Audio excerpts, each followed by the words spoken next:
práctica, ¿vale? La práctica que os he contado. Entonces, en esta práctica lo que hay es, la idea es ir simulando pues unos problemas de contorno, ¿no? Y el programa base ya lo puse, ¿vale? Entonces es importante que sepáis que, bueno, aquí, ¿no? O sea, esto, bueno, son los determinados problemas de contorno, ¿no? Entonces nosotros podemos verla, el operador, de esto hablaré la semana que viene, ¿vale? Un poquito más en profundidad, ¿no? Que son operadores diferenciales. Bueno, esto es algo complicado, pero lo que quiero es cómo uno tiene que relacionarse con las derivadas, ¿vale? No son grandes teorías, sino dónde tiene uno que mirar, qué ideas tienen que sugerirle las derivadas a una persona, ¿no? Entonces, fijaros que yo tengo aquí, básicamente, yo tengo una función u y aquí voy a hacer menos y la segunda derivada, ¿vale? Y entonces yo tengo otra función que le puedo llamar f, ¿no? Que sería su segunda derivada. Con un menos, bueno, también lo comentaremos en su momento, es para que tenga los autovalores positivos y tal. Bueno, todo esto lo comentaré la semana que viene, ¿no? Entonces, lo que estamos haciendo, si os fijáis, es dar el paso contrario, ¿vale? O sea, es decir, ir de la f a la u. Eso es resolver la ecuación diferencial. Nosotros lo estamos haciendo gráficamente, ¿vale? Entonces, eh, todo lo que hay aquí detrás de esto, o sea, como hay que enfocar los problemas de contorno, es como operadores diferenciales de tal manera que yo a cada U le asocio una F, bien, pues al resolverlo es al revés, ¿no? Al resolver la ecuación diferencial, el problema de contorno es a cada F le asocio una U. De esto hablaré la semana que viene, ¿no? Entonces, importante, estas dos cosas son importantes, tanto la F como la U. Entonces, cuando me grafiquéis esto, la solución de esto, que os digo aquí, bueno, que si me hagáis un GIF o lo que sea, me interesa mucho ver las dos cosas. Me interesa aquí ver la X y ver la F de X. O sea, la F de X quiere decir el término no homogéneo, es decir, esto me interesa verlo, ¿vale? Esto y esto y esto. ¿Vale? Entonces me interesa ver eso, digamos, lo podéis hacer con un subplot, ¿vale? Y luego, por ejemplo, aquí me interesa ver la X y la U y aquí para diferentes H, ¿no? H igual a 1, H igual a 0,5, etcétera. Y ver cómo esto va evolucionando, ¿no? Pero esto quiero verlo también. Esto no evoluciona, esto es lo que es, ¿vale? Esa es la F, ¿vale? Pero digamos que esas dos cosas son importantes. Entonces, lo primero que quiero a día de hoy, ¿vale? O bueno, mañana, ¿vale? Es que sepáis resolver las ecuaciones, ¿vale? Y luego los problemas de contorno. Y luego vamos a pensar sobre ellos. Pensar en términos de operadores diferenciales, ¿vale? Que, insisto, la teoría es complicada, pero lo que vamos a ver nosotros es sencillo, ¿vale? Porque tampoco, pero mirarlo un poco así, ¿vale? Entonces, esto es importante, ¿eh? O sea, esta teoría es importante, ¿vale? Los problemas de contorno son importantes. Muy bien, voy hacia atrás, ¿vale? Voy hacia atrás. Esto, bueno, sin más que decir, o sea, el ejercicio 2 es básicamente, o sea, os puse un código, ¿vale? En el, en el fichero anterior, ¿no? Ahí en el campus, en la parte de teoría, os puse un código, pues es copiarlo y modificarlo, ¿eh? O sea, tampoco tiene mucho más, ¿eh? ¿Vale? Pero bueno, bien, hay que hacer el GIF, etcétera, pero que es solo eso, ¿eh? Es solo eso. Y luego vamos a ir pensando un poquito. Vale, vamos al anterior, esto que os contaba de los autovalores, ¿no? Entonces, aquí os pongo también, este es otro ejercicio, me da igual el orden en que lo hagáis, ¿vale? Mañana podéis hacerlo, pero mi idea es que hagáis estas dos prácticas, estos dos problemas y la práctica de mañana, ¿eh? Son 2 horas y tenemos tiempo, ¿eh? Pero hay que estar bien concentrado, ¿eh? O sea, hay que aprovechar el tiempo. Muy bien. Entonces, ¿qué es lo que está pasando? Lo que está pasando, si lo miráis, ¿eh? O sea, que lo que aquí va a haber es, bueno, lo que veíamos el otro día, una evolución de autovalores, ¿no? Con el H lambda, que están cayendo hacia el dominio de estabilidad, ¿no? Del método de Euler en este caso, porque lo que os he dado es el método de Euler, ¿vale? Muy bien, entonces, la cuestión está en lo siguiente, vamos a decir, la pequeña discrepancia, la pequeña diferencia que hay de este con respecto a otros, ¿no? Es que si lo miráis, lo tengo por aquí, por cierto, vale, un segundito, porque lo he hecho antes, entonces no merece la pena que lo vuelva a hacer. Em, Creo que es este. ¿Vale? Sí, eso es. ¿Vale? Veis aquí. Entonces, esta es la matriz que teníamos. Esta es la matriz que teníamos, ¿no? Entonces, una cosa importante es calcular los autovalores. ¿Qué está pasando con los autovalores? ¿Vale? Entonces, los calculáis, más hacéis en la cuentecita, es muy facilito y os da, por un lado, lambda igual a -2, ¿vale? Pues es obvio, ¿no? Si miráis la matriz, porque está aislado ahí y tal, la solución, pero por otro lado os da esto. Lambda igual a -10 más -2, ¿sí? Eso es muy importante porque tengo autovalores complejos, ¿vale? ¿Por qué es importante que tenga autovalores complejos? Porque, bueno, entonces lo que está pasando, os lo pongo aquí, ¿eh? O sea, quiero decir, aquí estaba yo haciendo el dibujo hace un momentito, pero lo hago otra vez, ¿no? O sea, tengo XY, entonces con respecto a las soluciones del sistema anterior, este es el dominio de estabilidad del método de Euler, ¿no? Que es este es el -1, en fin, bueno, ya lo sabéis, ¿no? Perfecto. Entonces lo que está pasando es que tengo aquí un lambda 1 si queréis, y luego tengo por aquí muy alejados el lambda 2 y el lambda 3, ¿vale? Entonces lo que está pasando cuando yo le meto h es que cada uno de ellos evoluciona, ¿no? Hacia acá. El primero que va a entrar, ¿no? El primero que va a entrar va a ser el h lambda 1, lógicamente porque está más cerca, ¿vale? Porque el lambda 1 es -2, ¿vale? Entonces, lo que quiero es ver cuándo entra y entonces el autovalor asociado va a ser, perdón, el autovector asociado va a ser el dato inicial, ¿no? Espero que eso quede claro. El dato inicial que me va a hacer que la solución converja, ¿vale? Cuando esto entre aquí y si los otros dos no han entrado todavía. En el momento en que entren los tres, pues ya todo converge a cero y ya está, ¿vale? Entonces, importante, ¿cuál es la condición para que esto entre? Que era lo que quería. ¿Os acordáis que era 1 más h lambda? Vale, es la menor que 1, ¿no? Esa era la condición para que entre. Ojo, cuando estéis haciendo esto, ¿vale? Hay que tener en cuenta que el lambda es complejo. Si me refiero a lambda 2 y lambda 3. ¿Eso qué significa? Sería 1 más h, no me acuerdo cuánto es, menos 10, eso es, menos 10 más menos 5i, ¿no? Y eso tiene que ser menor que 1. ¿Qué significa esto? Esto ya no es es, no es el valor absoluto, es el módulo en el sentido de las ecuaciones diferentes, perdón, de los números complejos. Los números complejos. O sea que sería 1 menos 10h más menos 5i, el módulo. Y esto sería la raíz cuadrada de 1 menos 10h al cuadrado más 5. Bueno, este tiene h también, ¿vale? Más 5h al cuadrado. Menos que 1, ¿eh? Ojo, ¿vale? O sea, ojo con esto. Es decir, la condición esta, al final, hay que tomarla sobre complejos, ¿vale? No sobre reales, ¿eh? Ojo con eso, ¿eh? Ojo con eso. Vale, entonces, bueno, pues nada, resolvéis las cosas y ya está. Entonces, al final lo que quiero es que me mostréis que os habéis enterado de lo que estamos haciendo y que me hagáis una tabla de ese calibre, ¿no? De ese calibre, donde me vayáis poniendo los x0 adecuados, ¿no? Y cuáles son las condiciones que me garantizan que para ese x0 la solución converge a cero.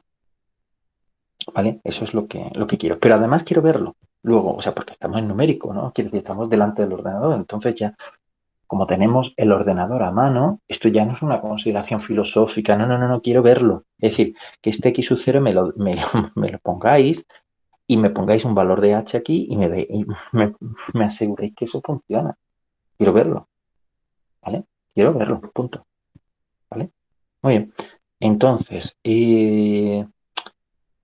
quiero deciros nada más que lo que quiero es que me expreséis esto así, pero qué condiciones hay, pero ojo, siempre teniendo en cuenta que cuando metamos complejos, son complejos, ¿vale? Hay que tratarlos como complejos, ¿vale? Y ya está. Entonces, esto lo dejo para que me lo completéis y ya está. Si además de esto, o sea, esto es una tabla, si además de esto me hacéis un GIF, uff, estupendísimo, ¿vale? Pero bueno, en principio, eso quizá no me importa tanto en este momento. Lo que quiero es que me hagáis la tabla, ¿vale? Es muy sencillito siempre que tengáis estos valores, claro. Los valores de x sub 0 y de h asociados, ¿vale? Pero eso hay que calcularlo a mano y hay que dejarlo escrito, ¿vale? Es un ratito, o sea, no es muy complicado, no, solo que hay que tener las cosas, ¿vale? Como última cosa, esto lo he preguntado, yo creo que en casi todos los exámenes de los últimos 7 8 años de numérico que he hecho, ¿eh? O sea, quiere decir que me refiero de esta asignatura, lógicamente, de cosas relacionadas con ecuaciones diferenciales. O sea, esto lo pregunto habitualmente. Ya está, ¿vale? Muy bien, muchas veces, no lo pregunto siempre, pero muchas veces. Eh, vale, me preguntabais otra cosa. Me preguntabais otra cosa que era interesante. A ver dónde está. Aquí creo, ¿vale? Bien. Entonces, esta es otra consideración, es otro ejercicio que os he puesto, ¿no? O un ejercicio que os había puesto en la parte de teoría, ¿no? Y era para que, bueno, la verdad es que el enunciado no era muy bueno, además encima lo he cortado aquí, pero digo, aquí, caracterizar en función de los valores del parámetro m, ¿vale? El valor de la condición inicial había que tomar h igual a 1, sí, bueno, el enunciado entero está en el otro, ¿no? Y entonces lo que quiero es que al final x sub y tienda a 0, ¿vale? Vale. Entonces, lo que quiero es que caractericéis qué es lo que pasa con el valor m, ¿vale? Entonces, aquí hay una cosa, algunos me habéis preguntado algunas cosas sobre esto, ¿vale? Pero vamos, las matemáticas lo que necesitan es pensar, ¿vale? Es lo primero, ¿vale? Entonces, para pensar, pensar es contrastar ideas, ¿vale? Entonces, las ideas pueden venir de muchos sitios, ¿vale? Entonces, hay una técnica matemática, pero también está una técnica visual, se pueden visualizar las cosas. Entonces, yo prefiero las dos, ¿vale? O sea, vamos a visualizar las cosas. Entonces, si yo quiero saber si la solución aplicando el método de Euler, ¿vale? No está aquí el enunciado entero, pero da igual, lo tenéis en el otro lado. Lo único que quería era cortarme la parte de la matriz, nada más, ¿vale? Pero si tenéis este sistema, este problema de valor inicial, ¿no? Y queréis resolverlo por el método de Euler, ¿no? Numéricamente por el método de Euler, y queréis ver bajo qué condiciones sobre M, ya no sobre H, porque H la vamos a tomar igual a 1, ¿vale? En este caso concreto.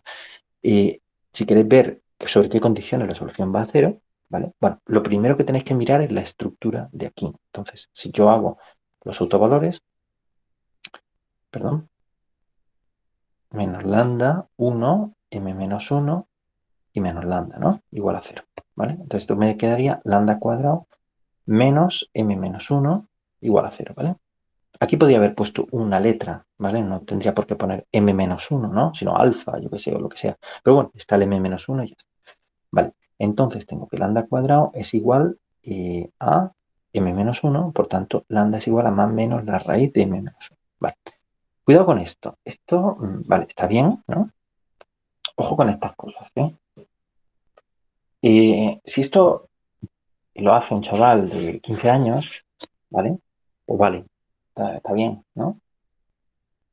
Pero tenemos que ser un poquito más profundos con esto, ¿vale? Os dije que quitaréis el m igual a 1, ¿no? En el enunciado está que se quite el caso m igual a 1, ¿vale? No, no es un enunciado muy afortunado, pero bueno, da igual.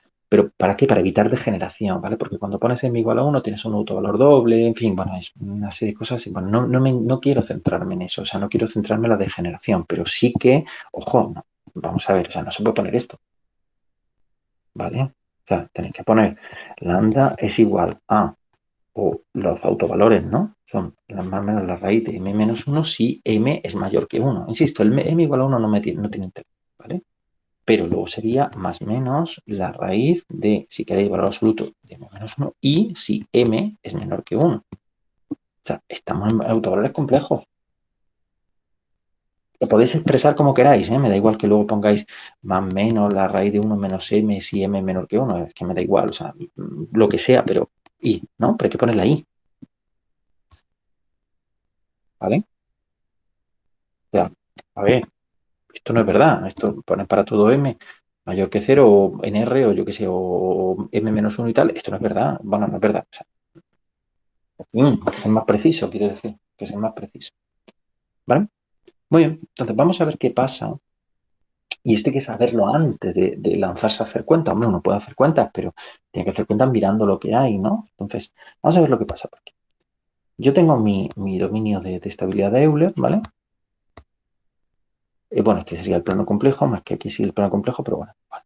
Entonces yo tengo que, si m es mayor que 1, los autovalores son reales. Vamos a empezar por caso m que sea estrictamente menor que 1, ¿vale? Entonces, ¿qué pasa? Que los autovalores son complejos. ¿Por dónde van los autovalores? Por aquí, ¿no?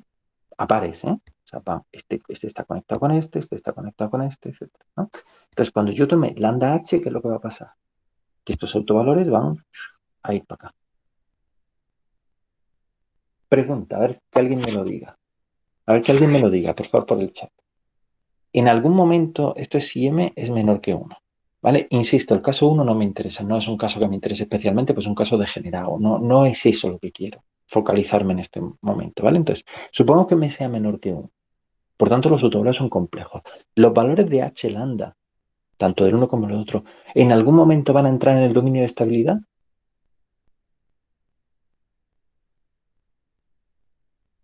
¿Sí o no?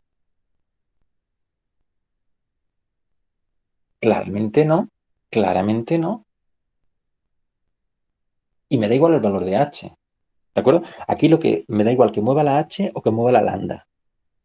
Si yo estoy en este intervalo, eso no entra en el dominio de estabilidad. Punto.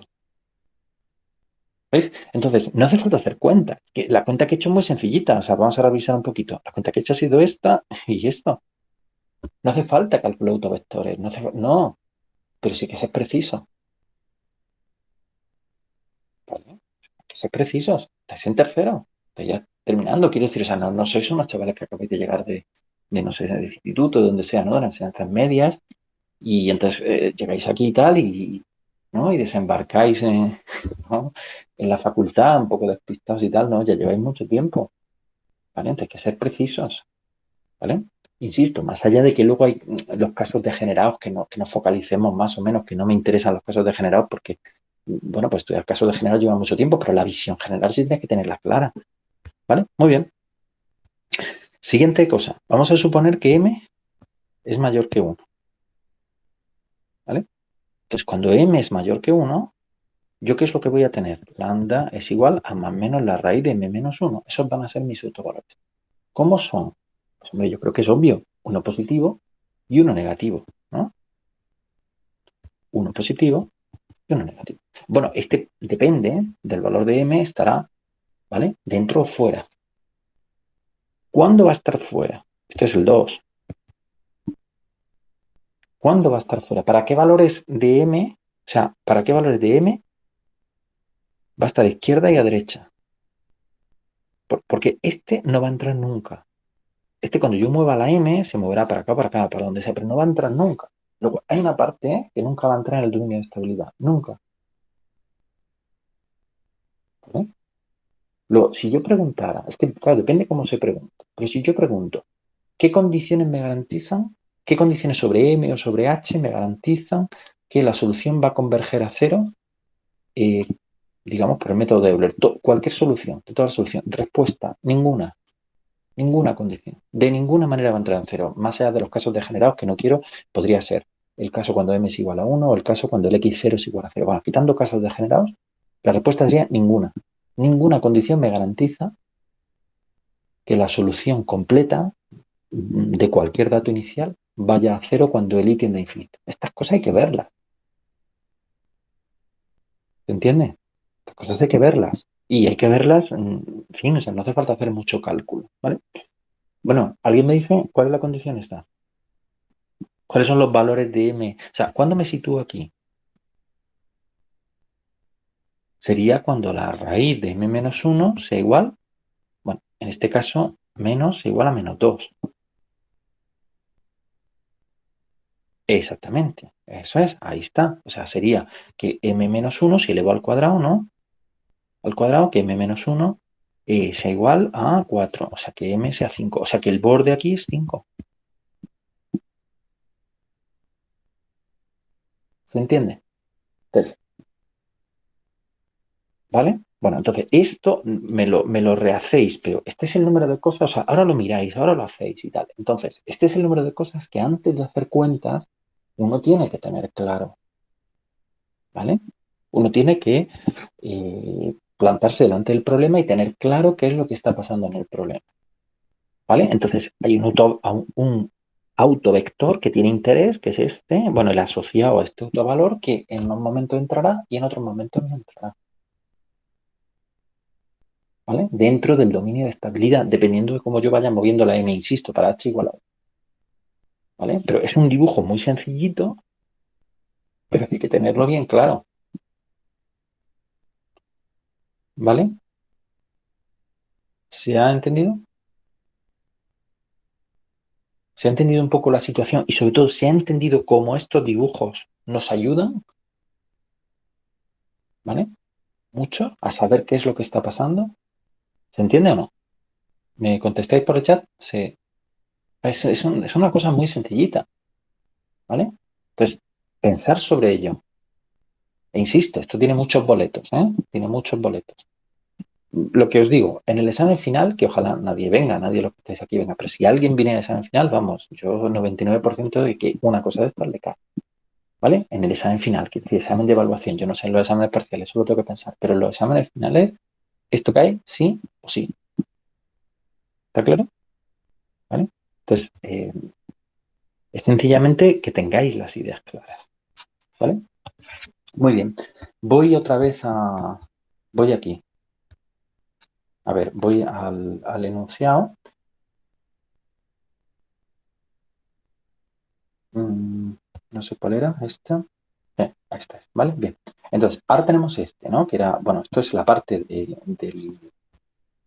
de los lambda y tal, esta que os puse la otra vez, pero entonces, bueno, aquí está el dibujo este, ¿no? O sea, el ejercicio este, el 3, vamos al 2. El 2 es básicamente lo mismo que os he puesto en la práctica, básicamente lo mismo, ¿no? O sea, tenemos esto, ¿vale? Tenemos este sistema, ¿vale? Entonces, ese sistema tiene, si lo miráis, el -2, he cambiado un poquito los números para que sea más evidente, ¿no? El este, ¿no? Entonces tengo en el -2, tengo el lambda igual a -2, ¿vale? Claro, que esa parte entre o no dentro del dominio de estabilidad, pues va a depender del h, ¿vale? Y aquí tengo este -1/2. Los autovalores, los lambda, no, asociados a esto, perdón, no, esto no. Asociados a esto, asociados a esta parte y a esta parte, ¿vale? O sea, sería el determinante de -1/2 y 1, -1, -1/2, y aquí menos lambda, ¿vale? Igual a 0. Estas cosas hay que verlas al vuelo, ¿vale? Entonces esto sería -1/2 menos lambda al cuadrado más 1 igual a 0. Autovalores complejos, ¿vale? -1/2 menos lambda es igual a más menos la raíz de -1, ¿no? Que obviamente sí, ¿no? Bueno, o sea, que esto se puede escribir en un momento, ¿vale? No pasa nada, no vamos a ser más puristas que el Papa, más papistas que el Papa, ¿no? Que te dice, ¿no? Que no quiero yo tener un purismo, ¿vale? Exacerbado, pero una cosa es eso y otra cosa que alguien en la Facultad de Matemáticas me escriba esto y se quede ahí, ¿vale? No se puede quedar ahí. Entonces, porque lo conocemos como I, ¿no? O sea, bueno, menos lambda, perdón, igual a más menos I, ¿vale? Y por tanto, lambda es igual a, y hecho este para acá, ¿vale? -1/2 más menos I. ¿Ok? ¿Se entiende, no?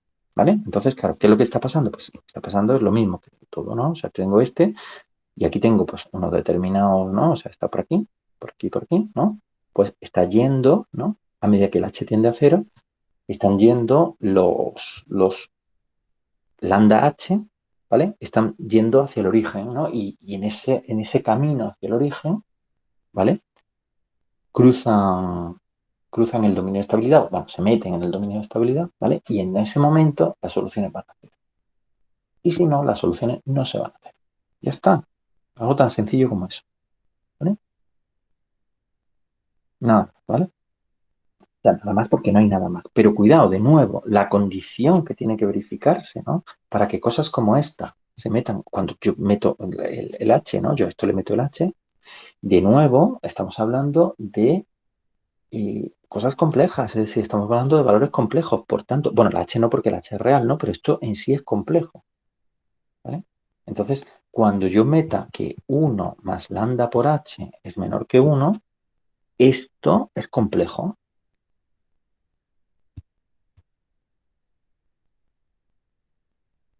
¿vale? Y eso hay que tenerlo presente. O sea, no podéis cometer errores de bulto. No podéis cometer errores de bulto, ¿vale?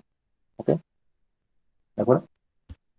Y poco más, ¿eh? Un poco más. O sea, quiero decir, esto era un poco lo que quería comentar hoy, ¿eh? Entonces, si queréis, bueno, podéis empezar haciendo los planes de contorno o esto me da igual, ¿eh? Pero mañana quiero que todo esto quede claro, ¿vale? Todo esto quede claro, ¿de acuerdo? ¿Alguna pregunta?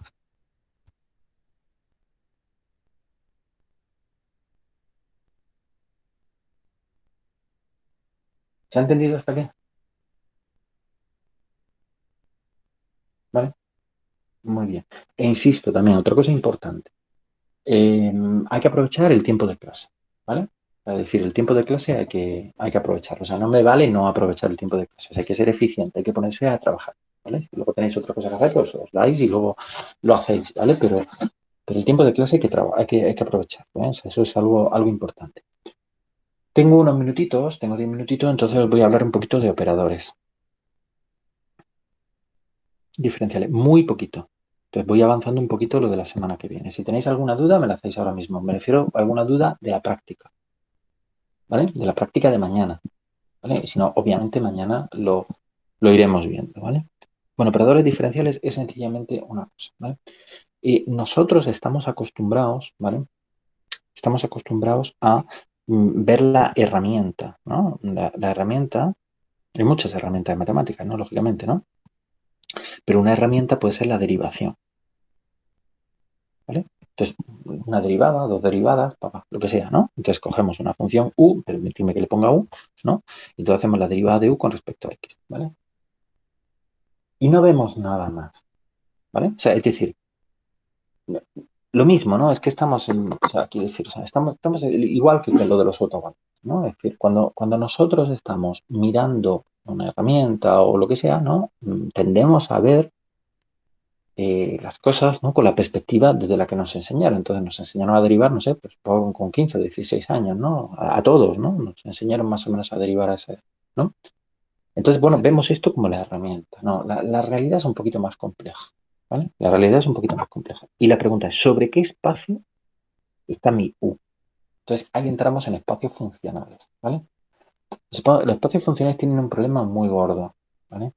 Y es que tienen dimensión infinita intrínsecamente, ¿vale? Bueno, es algo que, en fin, se pueden hacer espacios funcionales de dimensión finita, pero eso le quita toda la gracia. Por ejemplo, polinomio de hasta orden 3. Bueno, vale, sí.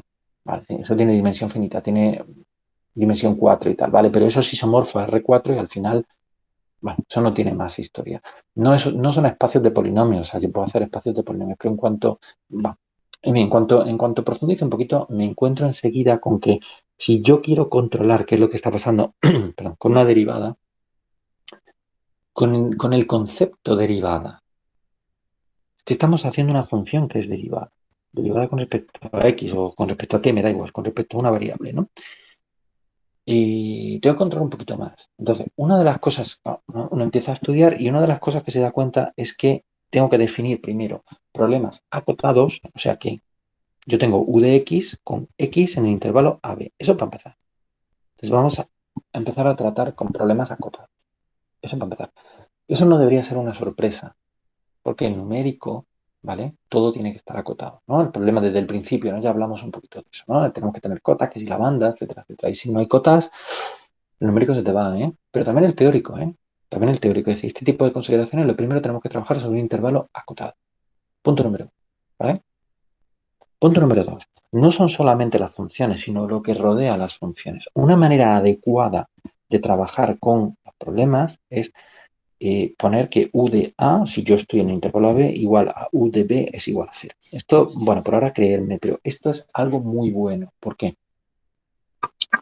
Porque, bueno, es algo bueno, no, es algo que me permite meter herramientas algebraicas, ¿no? Me permite meter herramientas de espacio, me permite, en fin, muchas cosas, ¿no? Porque si yo sumo dos funciones, ¿vale? En un intervalo acotado tal que en los bordes valga cero, ¿vale?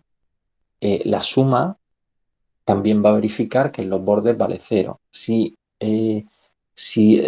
dejo esa suma libre, si no le pongo nada sobre las cotas, se me va a descontrolar el problema. O sea, no solamente tengo que hacer que, o sea, eso lo ve uno posteriormente, ¿eh? Pero no solamente tengo que controlar que el intervalo, que estar en intervalos finitos, porque si no el problema se descontrola, pero sino que además tengo que controlar qué pasa en el borde. Eso es muy importante, ¿vale? ¿Qué pasa en los bordes? Entonces, típicamente lo que se le pone es esto, ¿vale? ¿Qué pasa si yo no tengo esa condición en el borde? ¿Que ya no puedo trabajar? No, que va, claro que puedo trabajar. Pero lo que típicamente se hace es que los operadores no se definen bien, los operadores diferenciales, si las cosas no son cero en el borde. Entonces, si yo quiero trabajar con algo que no sea cero en el borde, le hago un cambio de variable hasta tener cero en el borde, ¿vale? Entonces, os comenté en en uno de los ficheros que os he puesto ahí cómo se hacen cambios de variable para conseguir ceros en el borde, ¿vale? En ecuaciones diferenciales. Eso es muy importante, ¿vale? ¿De acuerdo? Bien, entonces lo que voy a tener son funciones u que, definidas en el intervalo AB, ¿no? Con x que pertenece a AB, ¿vale? Y tal que u de 0 es igual, perdón, u de A es igual a u de B es igual a 0. Entonces, bueno, y eso tiene que ser funciones, vamos a poner derivables, las veces que sea, ¿no? Vale, entonces tengo que trabajar con estos espacios. Estos son los espacios donde estoy. O sea, me tengo que fijar en esos detalles, ¿vale? Vale, entonces ahora voy a aplicar mis derivadas. Y si yo empiezo a derivar aquí, lo que me doy cuenta es que la derivada no tiene buenas propiedades. Y ahora voy a la semana que viene os diré qué significa que no tenga buenos de estos, ¿vale? Y eso va a pasar también, buenas propiedades, eso se va a reflejar en el numérico, ¿eh? ¿Vale? En cambio, hay un operador que tiene muy buenas propiedades, que es este. O sea, derivar dos veces y cambiarle de signo. Yo sé que es un poquito extraño, ¿vale? Entonces voy a definir un operador que digamos, en un espacio adecuado y le voy a hacer menos la segunda derivada. Y esto me va a dar una f. Y esto va a ser un operador. O un operador quiere decir es una función extendida, ¿eh? No es otra cosa. Y ese operador va a tener buenas propiedades. Entonces, lo primero que tengo que mirar, ¿vale? Lo que voy a hacer luego es echarlo hacia atrás. Esos son los problemas de contorno, ¿no? ¿Vale? Muy bien. Entonces, hay una cosa importante más allá de esto. Entonces, lo primero que uno cuando define un operador o define una función, ¿vale? Y además lineal, ¿eh? O sea, un operador lineal, porque la derivada es lineal. O sea, que si yo derivo u1 más u2, ¿no? Pues aquí me sale f1 más f2, ¿eh? O sea, bueno, en fin, lo típico, ¿no? Es un operador. Entonces, ahora pregunta. Ya en poco tiempo ya acabo. Aparte de, cuando yo defino un operador lineal, cuando yo defino algo lineal, aparte de asegurarme que es lineal, o sea, que va bien con la suma, etcétera, etcétera, ¿qué se le hace en álgebra? ¿Cuál es de las primeras cosas que se le hace en álgebra? ¿Qué se hace en álgebra con los operadores lineales, con las funciones lineales? ¿Vale? Una vez que uno sabe que es lineal, ¿qué se hace? ¿Qué haríais vosotros si tenéis un operador, ¿vale? Como este, una segunda derivada, ¿qué hacemos con ello? ¿Calcular qué? ¿Qué se calcula asociado a los operadores? ¿Alguien me dice? ¿Qué es de lo primero que se hace en la matriz? Tibio. Sí, sí, te vas acercando, Daniel, te vas acercando. Pero, vale, ¿y con la matriz luego qué se hace?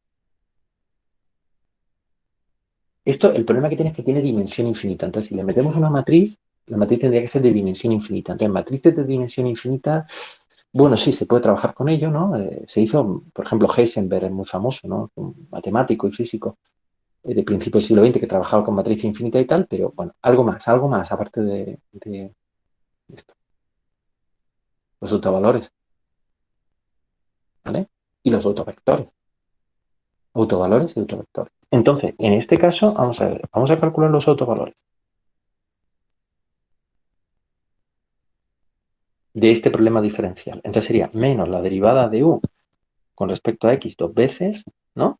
Igual a lambda por u. Esto sería, ¿no? Pero claro, metiendo u en cero, u en a, perdón, y u en b, es que normalmente este valor suele ser cero, por eso es que se me va la mano, ¿no? Casi, ¿no? Entonces, esto tiene que ser cero. Entonces, esto es muy importante. Entonces, es lo que vamos a hacer la semana que viene, ¿vale? Tratar esto, el problema de autovalores de problemas diferenciales. ¿Cuál va a ser el problema? Que hay infinitas soluciones de esto. Y eso que tenga infinitas soluciones quiere decir que tengo infinitos autovalores. Y eso quiere decir que estamos en un problema de dimensión infinita. Y eso se complica mucho, ¿vale? Mucho, pero también da mucha riqueza a la matemática. ¿De acuerdo? Entonces, lógicamente esto nos lleva a la teoría de operadores diferenciales, no vamos a entrar en eso, pero sí que vamos a jugar un poco. Eso es lo que vamos a hacer la semana que viene, ¿vale? Los 2 días de la semana que viene o al menos un día, vamos a jugar un poco con todo esto, pero desde el punto de vista, no teórico, no teórico vamos a mirar un poquito, pero cómo se refleja esto en el estudio numérico, ¿vale? Es decir, y numéricamente, ¿qué pasa? ¿No? Te voy a decir, muy sencillo, numéricamente caigo, cuando yo tengo un problema como estos, un problema de este estilo, y le meto numérico, caigo en la dimensión finita. ¿Vale? Entonces, ¿cómo se cae en la dimensión finita? ¿Qué propiedades hay en la dimensión finita? Y por tanto, caigo en una matriz. Por eso, un operador diferencial, cuando yo Le meto numérico, inmediatamente aparece una matriz, ¿no? Por eso es por lo de los problemas de contorno, ¿no? Que os he dicho. Tengo un problema de contorno y enseguida se hace la matriz, ¿vale? Bueno, sobre eso vamos a trabajar un poquito, ¿eh? La semana que viene. ¿Qué matriz hay? ¿Qué propiedades tiene? ¿Qué autovalores tiene? ¿Cuál es la propiedad en función? O sea, ¿cómo se conectan las propiedades del operador numérico con las propiedades del operador en dimensión finita, o sea, del operador diferencial, perdón, con el operador numérico? Eso es lo que, o sea, que sería un poco como elevarnos, ¿vale?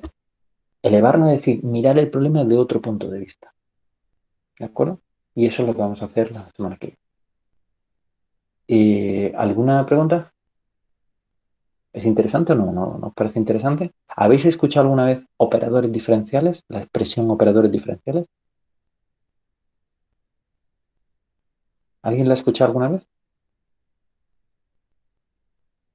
Sí, ¿no? Me suena, pero suena de fondo. Nabla, efectivamente, el Nabla. Sí, sí, el Nabla. Nabla es un operador diferencial. Sí, sí, sí, sí. En dimensión mayor que uno, sí.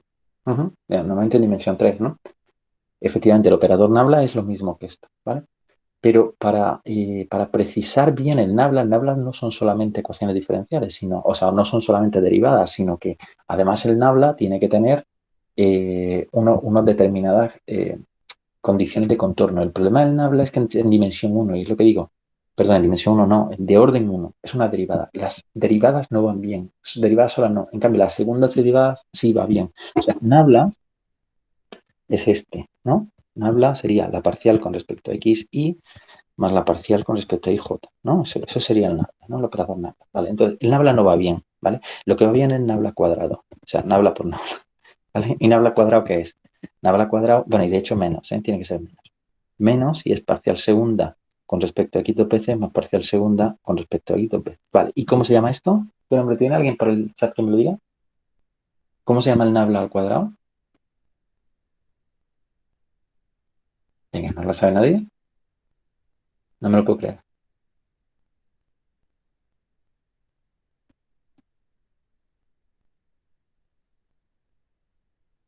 El laplaciano, el operador laplaciano, o menos laplaciano, ¿vale? Tiene que llevar este signo menos, ¿vale? Para que todo vaya bien, ¿vale? También comentaré por qué, ¿vale? Entonces, esto sencillamente en estos minutos quería comentar, ¿no? Que estamos mirando las cosas como, o sea, estamos mirando las ecuaciones diferenciales desde el punto de vista muy utilitarista, ¿no? Es decir, yo tengo una operación que es, coge una ecuación diferencial y resuélvela. Y como no puedo teóricamente, voy a resolverla numéricamente, ¿no? No, hay más. Hay otra forma de hacer las cosas, que inscríbela dentro de un entorno de espacio vectorial, ¿vale? O sea, métela dentro de un entorno de espacio vectorial. Y entonces podrás usar las propiedades de los espacios vectoriales y podrás diagonalizar, etcétera, etcétera. Pero para hacer eso tienes que meter condiciones de contorno y para hacer eso tienes que tener un contorno. Para tener un contorno tienes que tener un problema acotado. Acotado quiere decir problema de contorno, no problema de valor inicial. Cuando tenemos un problema de valor inicial, ¿vale? Que es lo que hemos visto en la primera parte del curso, yo tengo mis datos en la parte izquierda, digamos, en el cero, si queréis, ¿no? ¿Dónde termina eso? No termina en ningún sitio. Por tanto, no tiene buenas propiedades, ¿vale? Porque no está acotado, es que yo le doy al T lo que yo quiera, ¿vale? Desde el punto de vista de espacios funcionales, no hay una manera natural de definir eso, ¿vale? Hay muchas maneras, ese problema se te descontrola. En cambio, los problemas de contorno sí que tienen una estructura de algebraica, de fondo, pero en dimensión infinita. Y sobre eso vamos a comentar la semana que viene. Vamos a profundizar un poquito la semana que viene. Pero siempre no me interesa entrar en análisis funcional porque es complicado y me llevaría mucho tiempo. No quiero entrar en eso, solo en lo básico. Voy a calcular los autovalores y tal. Pero sobre todo me interesa conectarlo con la aproximación numérica de ese operador. Es decir, no vamos a aproximar problemas, sino aproximar operadores. Es decir, cómo ir un paso más allá. ¿Se entiende? Es decir, voy a dar un salto de complejidad. Ese salto no tenéis que darlo completamente en este momento, ¿vale? Pero ya no vamos a hablar de numérico de problemas, numérico de ecuaciones diferenciales, sino numérico de operadores. O sea, aproximación numérica de operadores. ¿Cómo se aproxima un operador con otro operador? ¿Qué es un operador en dimensión infinita? Una derivada. ¿Qué es un operador en dimensión finita? Una matriz. Luego vamos a aproximar derivadas con matrices. Lógico, ¿vale? ¿Se entiende? O sea, es un salto conceptual que no corresponde estrictamente a esta. a esta asignatura, pero quiero abriros una puerta a cómo se hace las matemáticas de dimensión infinita, ¿no? Cómo se abordan, es una perspectiva, una pequeña pincelada, ¿eh? Luego es complejo, ¿eh? Es complejo. Muy bien. Bueno, mañana práctica, ¿vale? Porque todo esto hay que sostenerlo en saber programar, ¿eh? Al final tiene que salir el programa, ¿eh? Pero claro, si no tengo buenos guías intelectuales, no voy a saber dónde mirar, o sea, no sé dónde mirar, voy a ciegas, ¿eh? Eso no es bueno, ¿de acuerdo? Entonces, mañana prácticas, revisar la práctica y lo miramos, ¿vale? Y, insisto, iré poniendo trabajo fin de cuatrimestre, iré poniendo, pensar también qué os interesa, si un tema que os interese, porque por lo que sea, pues a mí el que más me interesa es inteligencia artificial ahora mismo, ¿no? Entonces, propondré un poquito también de ecuaciones diferenciales con inteligencia artificial, ¿vale? Pues eso es otra cosa. Y lo vamos madurando, ¿eh? La semana que viene. Venga, pues nos vemos. Venga, hasta luego, hasta mañana.